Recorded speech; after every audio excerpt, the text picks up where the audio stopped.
All right, joining us tonight are local legends, hometown heroes. Ladies and gentlemen, please give them a warm welcome back. That's the Hale Collins and Vik Dalishus, the Now. Guys, welcome back, man. Thank you very much, Steve. Hey, Steve. All right, guys. Yeah, thanks for coming on tonight. What is going on, guys? We have so much history. So many things have happened in the past few years, from marriages to babies. We're turning to adults now. But guys, what has been new happened with the Now? What's going on? Wow, what a question. Now we're grown-ups. Man, that happens fast. Man, things are good. Life is good. I got 2 little ones at home. Just bought my own house. Got my wife. I mean, I'm a happy dude. In my personal life is all going really well. I started a separate business. Things are going really well for me personally as Vik Dalishus. And we've never, ever been in this stride like we are in right now. So, everything feels really good on my end. Yeah, I did the whole marriage thing too, and basically right now I feel like I'm more focused than I have been in a very long time, and I've been really focusing on dropping weight and cutting weight for the show, and I don't know, I think we're really getting ready for this opportunity. Definitely, and you guys look to be in the best shape of your career. So it's not only, the Now's coming back to WrestleMania. The Now is back better than ever. It's going to be great times. And, sorry, ladies, the Now is off the market, but hey, you can still see them live and in action. Guys, you're changing a lot of things about you. You're not even new and improved, just, better than ever. The fans demanded it. And lo and behold, you guys are back wrestling in Northeast Wrestling. Can you take a moment to let us know what it means for both of you guys to be wrestling in front of the hometown crowd again? Yeah, for me, that's something I definitely didn't think was going to happen. I wasn't sure. If you would have asked me 1 year ago from this point right here, if I thought that I would be on Dutchess Stadium wrestling under the stars here, I would have said absolutely not. But it's crazy how things kind of work themselves out, and it's crazy how the wrestling business really works. I personally have been on a journey in this last year of taking back control of my entire life. I've just dropped 78 pounds. Wow. Almost 78 pounds. That's awesome. 78 pounds. I'm wearing a large T-shirt right now, which has never really happened. Wow. For me, I went through this whole journey, and if we were going to come back and we were going to be the Now and we were going to do this whole thing, I didn't want to do it half-assed. I didn't want to do it as posers and pretenders and be, living through this gimmick that we had before. If we were going to be the Now and we were going to do this, we were going to do this, and we were going to do it right. So the last 8 months have literally been the most sobering, the most eye-opening, and the realest 8 months I think I've had as an adult. And it's absolutely, positively the best I've ever felt. And to get back out there in front of the fans of Northeast Wrestling and to wrestle at Dutchess Stadium, something I thought was never going to happen, it's pretty cool, man. Yeah, when we decided to tag up again and do this thing, because, the tag team division, worldwide is taken off to something so awesome, and I really want to be a part of it. And him and I have so much tag team history, and I know what he's thinking without him even talking or anything. So it's our communication level is on just another level. But we're really we're out there, we're comfortable, stuff like that. But when I was doing wrestling as singles during this time, I always felt like something was missing. It just wasn't as fun as it was. Mm-hmm. So I kind of didn't I always enjoyed wrestling, of course, but something was missing and wasn't like it used to be. Definitely. So and in that time I got skinny fat, skinny fat, the new fat, skinny fat. Skinny fat is worse than fat because you're just fat in the stomach. So it's you're like your clothes don't fit right because you're just fat in the stomach. As a fat person, I like to say I hate when I see skinny fat people because they're complaining about how much they weigh, and I'm like, fuck you, you fucking still are skinny. I'd rather be fat everywhere than just the stomach. Like bring on as a guy who made it to 312 pounds, I can tell you that sucks. Well, but like I was like I couldn't take it. So when Vik and I decided to do this, we like Vik said, I didn't want to half-ass it, so I really started killing it in the gym, and I dropped 20 pounds of the skinny fat. Yes, of the skinny fat. So I went from 220 to 200. Wow, so nice. I'm definitely the best. And the weird thing is, I started training at Johnny Rod's in 2000, and I switched over to spent some time at DeVito for a couple of years, and 16 years ago, I'm honestly going to say I'm in the best shape of my life. That's insane. It's great, guys. It's glad to hear. Like I said, it's almost the rebirth of the now, if you will. The best shape of your careers. Speaking of, you mentioned history a little bit. For fans listening right now who may not have had the pleasure to see the Now perform, can you guys give a brief history of you and Northeast Wrestling? Because you went from tagging. You had a little riff. You guys broke up. Maybe just tell the fans out there, give them a little bit about this history and how you guys came back full circle. Well, we started teaming in Northeast Wrestling. I want to say it was 2007, 2008, 2006. Okay, yeah, it was right in there. And we had some. They were the Northeast Wrestling and Michael Lombardi were the first people to ever give us an opportunity on that level and put us in front of big crowds and give us a chance to go out there and get over, really. And it was our hometown. We got to bring some people there that had always wanted to see us, and that was really cool. We did that for about 5 years, and then in 2012, I got this idea that I could be just fine on my own, and right there in Newburgh, New York. Right there in Newburgh, New York, I dissolved our tag team partnership, and then we managed to sell out the Mid-Hudson Civic Center 3 different times, and we've had some brawls all over the place, and then we kind of did our own thing. We wrestled a couple different independent promotions. We started our own company with Tommy Dreamer called House of Hardcore. We had our own wrestling school, and we kind of just started seeing the writing on the wall, what the plan was going to be, what we wanted to do with our career.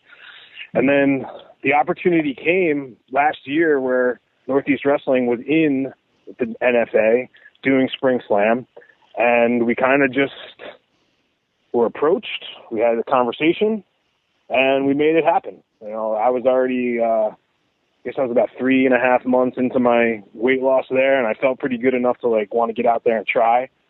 And, we went out there, we had a good time. The fans remembered us. We did the Now chant the whole time.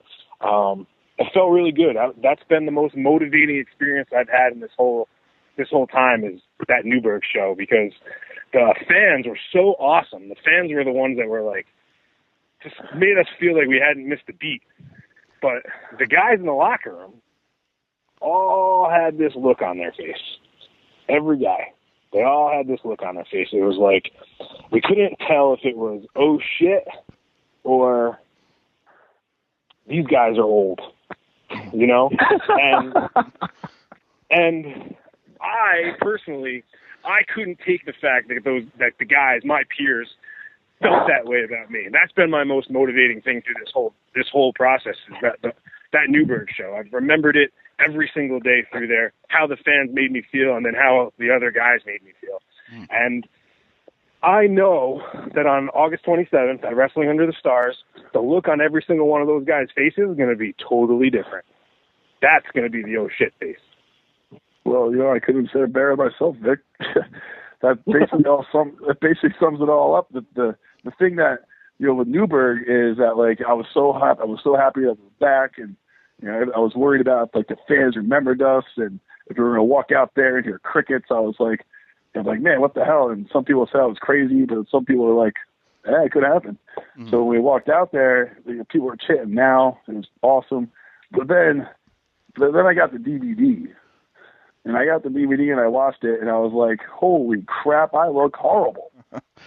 Like, I don't look like a professional athlete. I look like a freaking wannabe. This is awful. I don't know how this ended up being. So it was full. It was like, there's no way I'm ever doing that again, walking out there looking like that. I'm better than that. And I'm not just some guy, a wannabe wrestler. So I just, like I said, just focused on my body. You know, Vik focused on his body. And I want to show everyone up. And once again, we got a new look going on. You know, we're going to reveal it at the show. And I just can't wait to show the world that we're the best tag team ever. Definitely. Now, you know, see, pro wrestling's really weird, man, because, like, it does a lot of different things to you as a pro wrestler. Now, we're 34 years old in this business, and I've been doing it for 15 years. Hale's been wrestling for 16 years. You know, and you go through these periods in pro wrestling where, you know, they only wanted male models, and then they only wanted guys who had six-packs, and then they only wanted guys that were over 6'4", and then they only wanted guys that looked like the cruiserweights. Then they want tag teams, but they don't want you to look like tag teams. They want, you know, that you get messed with this entire process. You get messed with the whole way. Mm-hmm. So, you know, and also age. They tell you you're too old. Right? We don't want guys that old. But now everything has come back around where the guys who have the experience, the guys who have been up and down the road, that didn't quit, that stuck with it, that have had this business going through their veins, are the ones that are now seeing that success. And I'm so happy that we never quit. And I'm so happy that we never walked away from this and totally just said, oh, I don't got it anymore, because I would feel so let down with myself, and I wouldn't be where I am right now. I know that everything that we went through in the past is what made us ready to be here right now. Yeah, that's all so awesome. It's all true. Definitely. Now, you know, guys, since your absence with Northeast Wrestling, some things have changed. They actually have tag team championships now. When you were there, they didn't have tag team championships. They damn did it. They never had tag team championships. Nope. Yep. And I want that. I want the gold. Well, that's right. You know, the Northeast Wrestling has a booming tag team division now since your absence. Are winning those titles something that's currently in the Now's game plan? Are you crazy, Steve? Of course they are. Absolutely.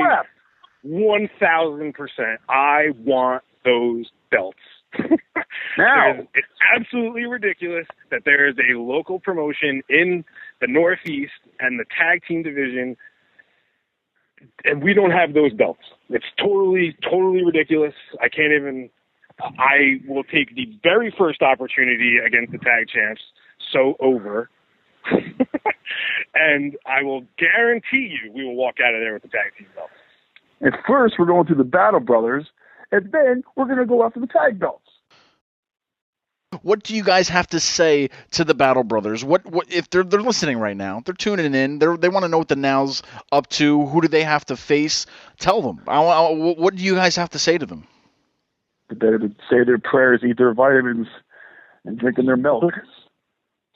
I've watched the career of both of those guys for a long time, and Chris Battle was the Defiant Pro Wrestling champion for a long time. He had some awesome matches in that promotion that I actually had a chance to see when I was there doing some of my work there. But and then the Battle Tank, his brother, he's a big, agile dude. Like, I'm not sure what it'll feel like to have that big giant dude splash on me from the top rope, so I'm gonna do my best to avoid that. But you know, I've watched those guys for their whole career. Hopefully they've watched us so that they know what they're in for. But I, not for 1 second am I discounting what those guys are capable of, because I know that if we don't come prepared and we don't have our game face on, that we could walk out of there with a loss. And that would be the most embarrassing waste of time that I've ever gone through. Definitely. Now, do you guys believe a victory over the Battle Brothers will catapult you into the tag title picture? You know, guys, you're big on social media. You have a big following in the area. What has the fan support been like for the Now since announcing your return to Northeast Wrestling? Amazing. The fans have never forgotten us. As far as I feel, they haven't forgotten us, and they've been waiting for this time to happen. So, I can't wait for the reaction that's going to go down on August 27th, especially because of the things that we have planned. We have an entrance that's probably going to be the most talked about thing of that night, just for that show. So we have, we got brand new gear, we got brand new entrance, we got a brand new bodies, we got brand new everything to go out there and to debut it to everyone on August 27th. We've literally been waiting for that day to show the world who and what the Now is in 2016. So I'm very, very excited. I'm sure you can tell. Definitely, guys. Well, I know we're waiting. We can't wait for this match. The first time we're going to see the Now in Northeast Wrestling at Dutchess Stadium, Wrestling Under the Stars 5, August 27th. Guys, where can the fans keep up with you on social media? Because that's the best way to talk now, or to follow people. So where can the fans find you? I have a Twitter account. It's at Vik Dalishus, VikDalishus. We also have a Facebook page that the both of us are on. It's Vik Hale. And we have the Now Facebook page that kind of covers everything that we're doing. But you can reach out to us on any of those platforms. We will answer you. Hale has a separate Facebook page also for Hale Collins. We talk to the fans all the time. We get messages like every single day from somebody asking something. So, please reach out to us. Say hi. Definitely. Tell us you miss us. Definitely. Guys, one last thing.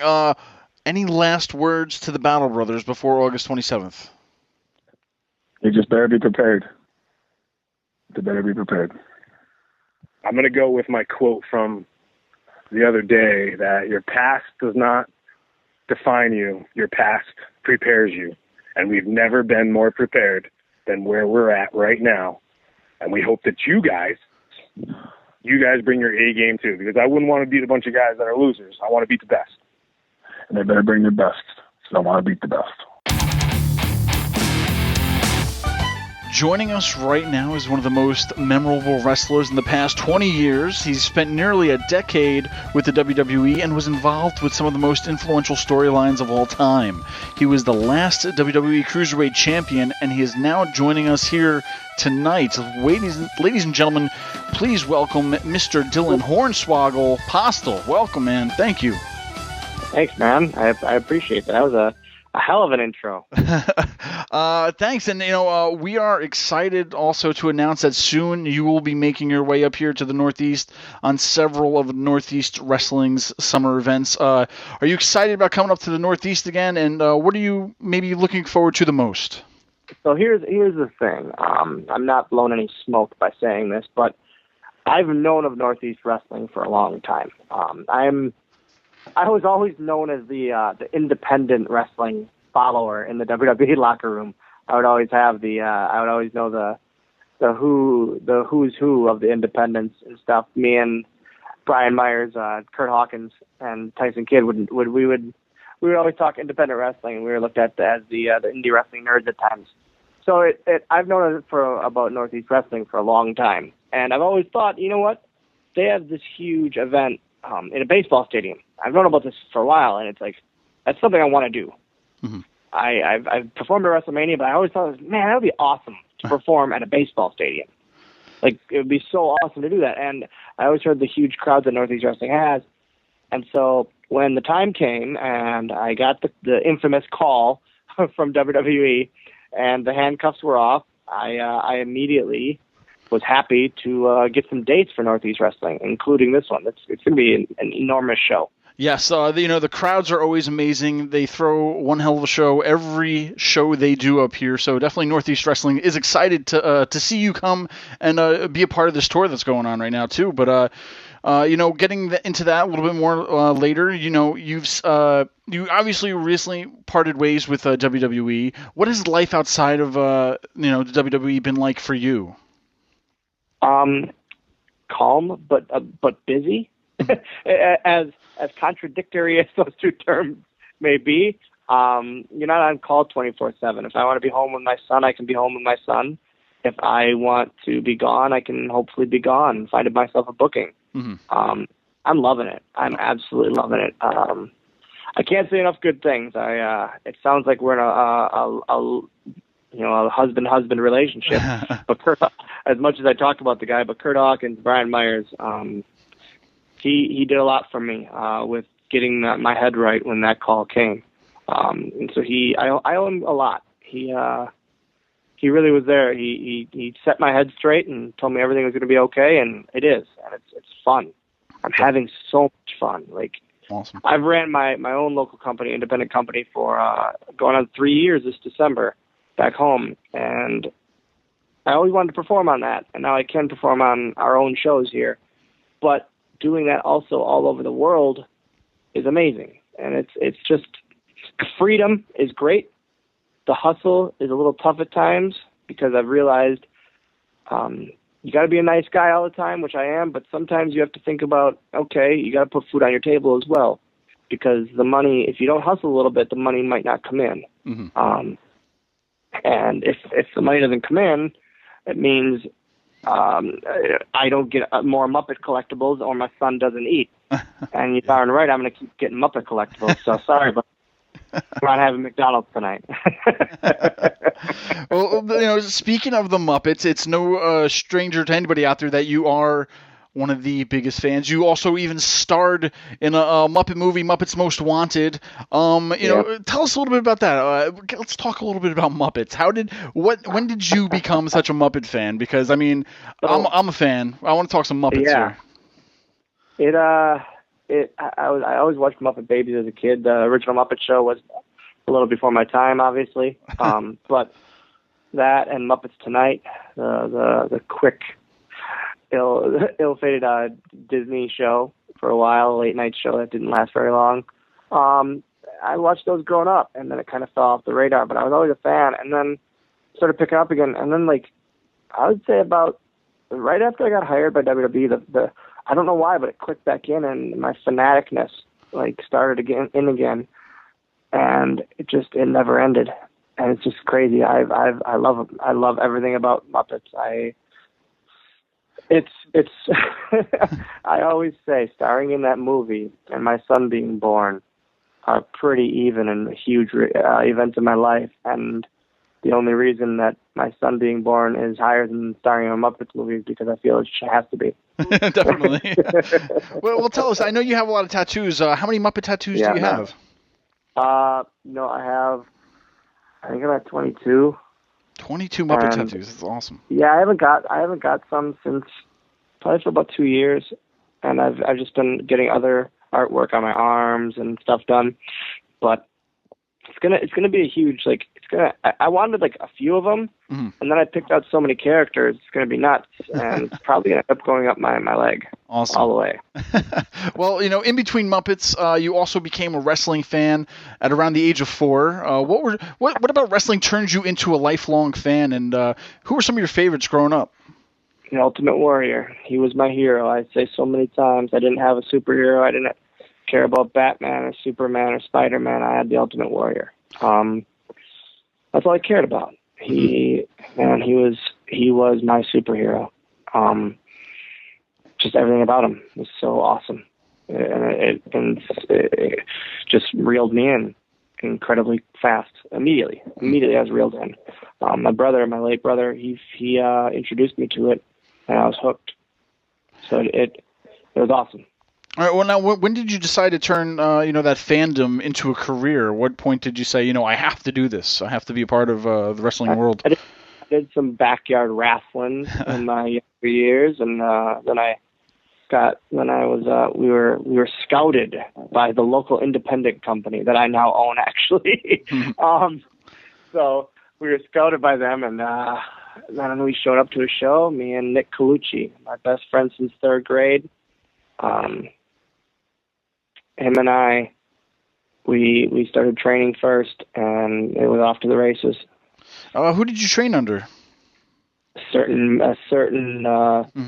guy that you might have heard of, Mr. Kennedy, Ken Anderson. Kennedy. Yeah. Well, I owe him and Finley. I always say him and Finley. I owe 90% of my career. The other 10%, 5% of that is luck. The other 5%, I guess I did a decent job at some things. Definitely. What was training like for you with training with him? He beat the shit out of us.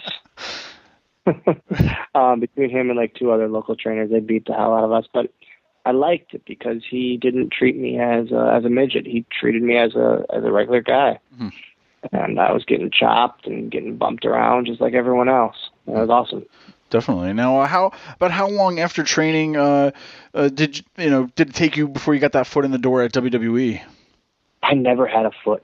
Again, that was all Ken. They were looking for a guy like me for Finley, and he said, "I got the guy." And they reached out to me. Tommy Dreamer made the call. Excuse me. Tommy Dreamer made the call, and I thought it was a rib, so I hung up on him a couple times, and he said, "Hey, man, we want to offer you a deal. Please don't hang up on me." That's great. Well, prior to getting to do all those things that you've accomplished, what were some of your early goals in the WWE? Did you have something you had set in mind? Yeah, to last more than 3 or 6 months, like I was told it was going to last. Wow, 3 to 6 months. Wow. So this might be a 6-month thing. John Laurinaitis told me, and I was like, all right, I'm going to make the best out of it. And I was on WrestleMania. That's it. That was huge. And then I was Cruiserweight Champion. That was huge.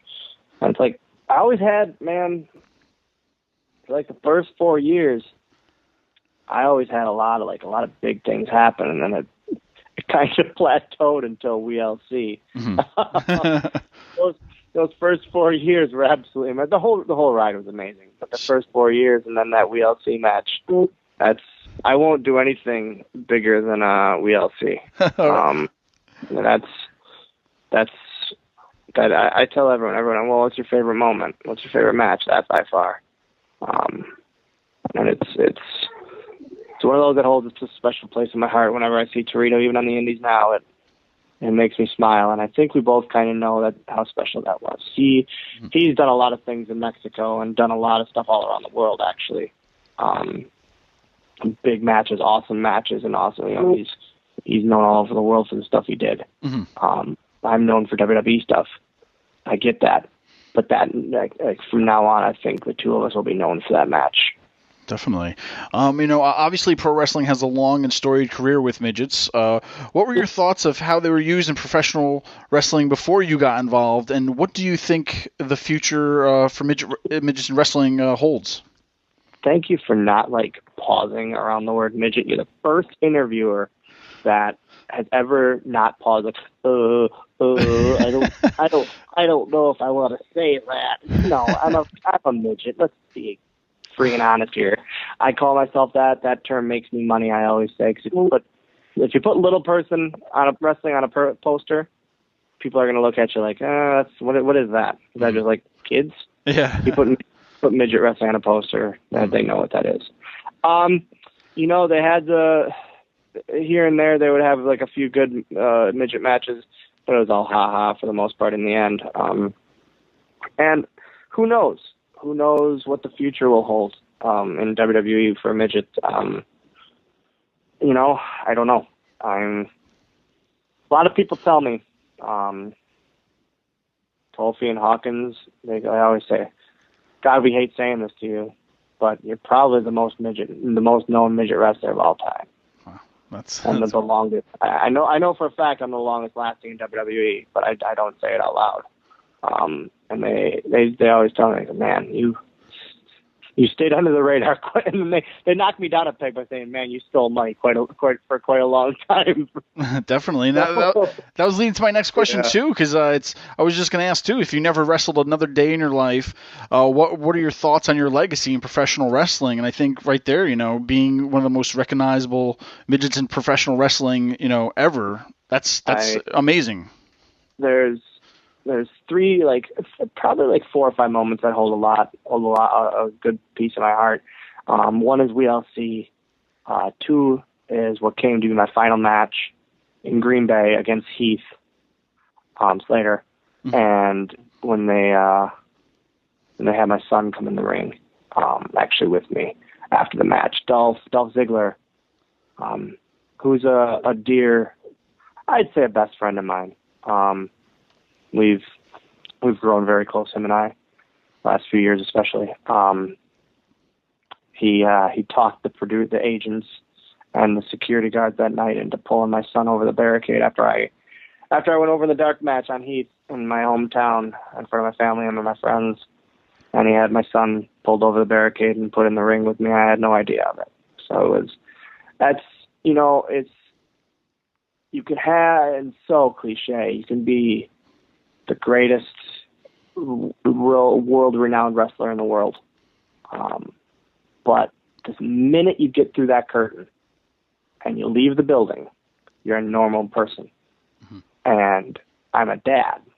As we know, I'm not always going to be a WWE superstar. Now we know that, but I'm still going to be a dad. And that night I got to do both in front of my family and friends. And it was the best night I could have ever asked for. And I had no idea it would be my last match. And it's Heath Slater has always been a good friend too. And it's something that holds special to both of us. I know it's very special. He knows it's very special to me, and he's told me many times that it's very special to him, too, that he had my last ever WWE match. And like I said, it was never known. It wasn't known that it was going to be. But it was. And if I'm never in that ring again, that no one can take that night from me as my last match. Mm-hmm. Now, as a wrestler, as a performer, do you see an end game to your career down the line? I mean, do you have an idea of, hey, after this, that's it, I'm going to hang up the boots? Or I know never say never in professional wrestling, but I don't know. I'm always curious to know if, somebody has, that end game in mind. No. I would love to tell you that I do, that I'm planning on, this career, that career, I was the idiot kid that got into this business with no other backup plan because I didn't like college. I failed choir in college. That's how much I cared about college. I took up booking instead of going to the concert on the Indies, and so they didn't pass me. Mm-hmm. My dad wasn't too happy with that one, mind you. But no, I don't. I mean, I'm not going to be one of these guys that can't take a bump in the ring and can't, does one move, do a tadpole splash off the bottom rope because I'm too beat up to do it. And I'm not going to let myself do that. I'm not going to let myself just be a shell. And I don't think that's right. Me, running, co-owning and running the company that I do back home, here home in Oshkosh, I hate the thought of bringing one of those guys in and letting fans down. So I'm never going to let myself do that. Mm-hmm. When my body says, all right, it's time to slow up. And then after that, when my body says, hey, it's time to stop, it's time to become, I hate to say this, it's time to become a real dude. Mm-hmm. And I think I am a real dude here 90% of the time, but then I get to still live my dream every weekend. Definitely. Now, you are a self-proclaimed fan of pro wrestling. Do you think that ever hurt your standing in the WWE? I mean, I don't know. Sometimes I know people say, you can't be a fan of it. No, the Lock the Boy, not anymore, but man, like I said, when Hawkins and Ryder came in and that, it was like, so I would watch wrestling independent wrestling in the locker room on my laptop, and people would, what the hell are you watching? Mm-hmm. Come on, Mark. Well, this is what I like. Yeah. Right? You like football, so you watch football. I don't give a damn about football. I don't give a damn about baseball. None of that. I don't care about politics. I don't care. I care about professional wrestling, and that's what interests me. That's great. You guys can go out. You guys can go out and go to the bars and do whatever. I'm going to sit at the hotel room after SmackDown on Tuesday night and watch CZW Tournament of Death. That's what I'm going to watch. And then next week I'll watch Chikara, and the week after I'll watch PWG, and that's what I watch, and then throw some Botchamania in there because I love it. And it's stuff I've always loved is professional wrestling. If you don't, I feel if you don't love it, you shouldn't be in the business. I truly feel that way. If you cannot let yourself be entertained by wrestling anymore, you shouldn't be in it because you don't care enough. Now, do you have any thoughts in general, too, about pro wrestling fans? I know pro wrestling fans are some of the most passionate fans in any sports. I always said, man, it's crazy. We have them from 6 to 68. And it's crazy how many different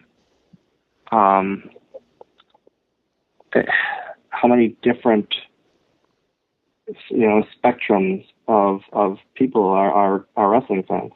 Mm-hmm. My son has loved it since he was a baby.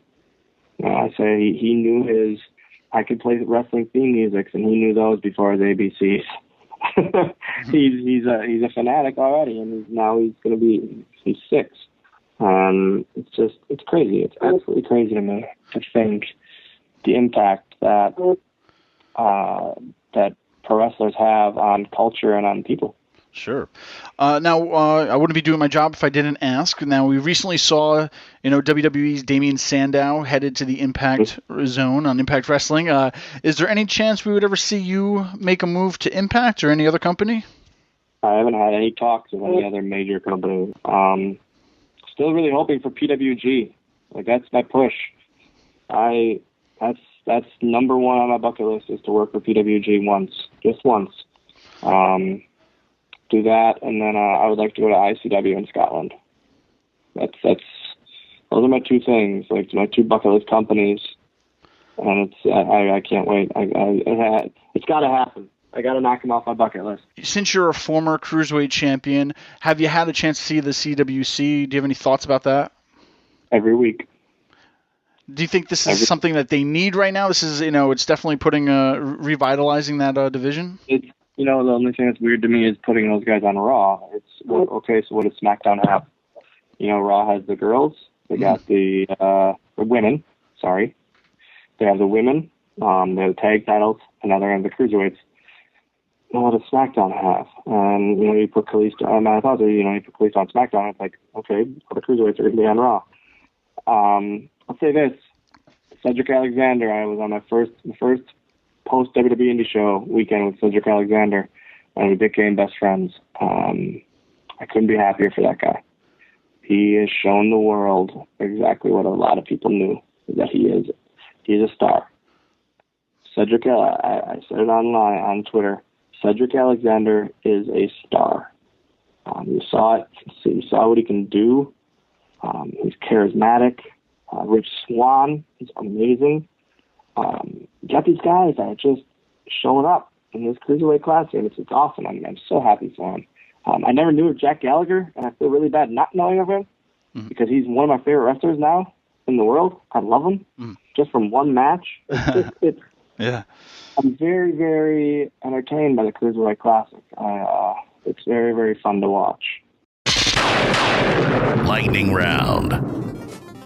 The greatest piece of Hornswoggle merchandise out there. There are these ivory, Jack Pacific made ivory figures. There might be 100, there might be 50. I have one from the Jack's offices. Only employees were given them. Those are pretty awesome. Awesome. The scariest moment of your career?